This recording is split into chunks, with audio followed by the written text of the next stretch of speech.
Donc, je vous montre le bout du positif pour vous démontrer l'emplacement du chapeau. Le X qu'il y a là, c'est le prolongement de ma longitudinale médiale et antérieure. On voit bien que le X est dans le trou, okay, comme ça, et que le plat couvre toute la surface du petit chapeau chinois. D'accord? Alors ça, quand on ne fait pas de manchon, on le cloue directement sur le plâtre. Quand on fait un manchon, on fait un pad distal, donc on moule un plastazote au bout, et puis ça, on va le clouer par-dessus le plastazote. Alors, c'est pour ça que je ne le fais pas là présentement. Donc, on va faire le tour de notre modification. Oui. J'avais rajouté du plâtre là parce que j'avais oublié tout à l'heure de le faire, puis là, il n'est pas encore sec, fait que je vais essayer de ne pas y toucher. Donc, on va faire la récapitulation avec les lignes de découpe. Pardon. Un peu comme à l'autre projet, tiers distal de la patella, mais un petit tiers. On ne monte pas aussi haut. Mes longitudinales, je viens d'en parler. OK? Je fais encore le même principe. Je me fais une petite marque pour me délimiter la moitié de mon condyle. Dans le cas qui nous occupe ici, dans un silicone, les lignes de découpe sont beaucoup plus basses que sur un PTB. Donc, on dépasse l'apex du condyle. Là, vous allez me dire, mais Marc-Claude, on ne le voit plus, le condyle. Bien, usez un peu de votre imagination et allez voir dans vos notes de cours. Vous rappelez dans l'autre projet, allez voir la vidéo de l'autre projet, la pointe du croissant arrivait au tiers proximal de la patella. Donc, ça vous donne une idée d'où se trouve le condyle déjà. Donc, on va monter 1 cm en haut. On fait toujours attention de vraiment bien venir cintrer la patella. Pas faire une ligne de découpe comme ça. OK, je veux vraiment venir cintrer. Alors, ça, c'est l'apex de mon rond. Je viens la poursuivre jusqu'en arrière. Comme ça. Tu vois, si je m'attarde un petit peu, je pourrais peut-être même y aller comme ça. Mais là, on jase. C'est juste pour faire beau. La ligne de découpe, comme dans l'autre projet, suit l'arête que vous avez créée en postérieur. On tourne. Moi, j'aime bien tout de suite faire la moitié. Vous avez une longitudinale ici. Et puis, ma découpe est ici, de ma ligne antérieure. Alors, je vais essayer de venir rejoindre les deux. Là, j'ai commencé par le latéral, mais c'est pas grave. Les condyles sont en même place. Fait que là, je m'assure que mon mur médial est à la même hauteur que mon mur latéral, médial, à la même hauteur que le latéral, c'est ça. Et voilà, comme ça. Donc, j'ai pas besoin de m'inquiéter pour la hauteur puisqu'elles sont pareilles. Là, je regarde la découpe autour de la patella.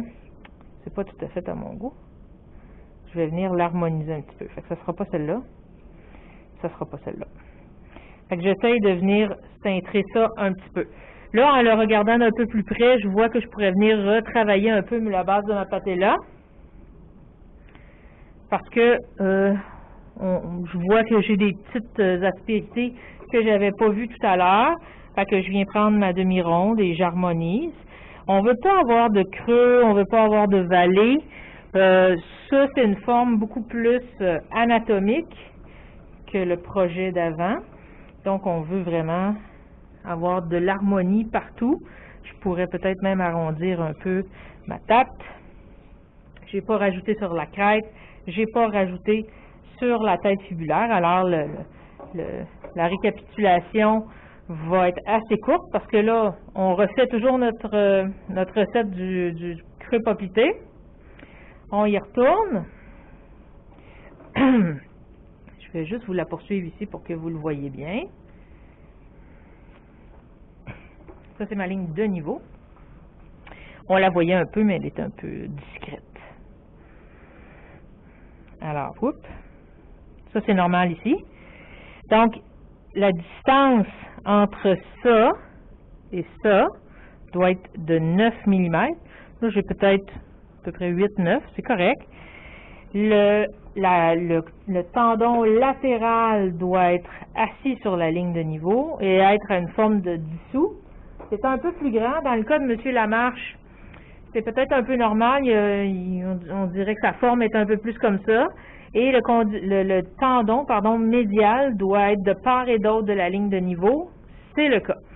Alors, je pourrais venir rouvrir un petit peu plus ici. OK? Fait que je viendrais sabler avec mon super outil. Comme ça. OK? Pour venir cintrer un petit peu plus le tendon latéral. Alors voilà, une fois ça terminé, là c'est le temps de faire de la finition. Celui-ci va avoir besoin de finition impeccable.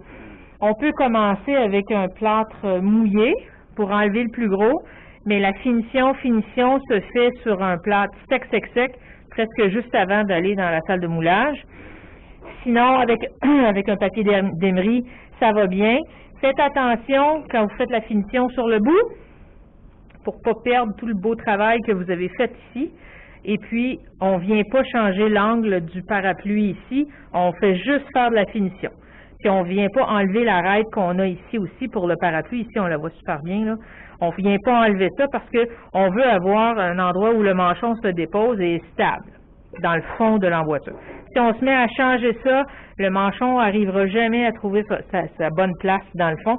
Ça va tirer toujours sur le segment du patient. Alors voilà, pour la modification d'un plâtre positif pour un silicone à attachement distal pour une amputation transtibiale.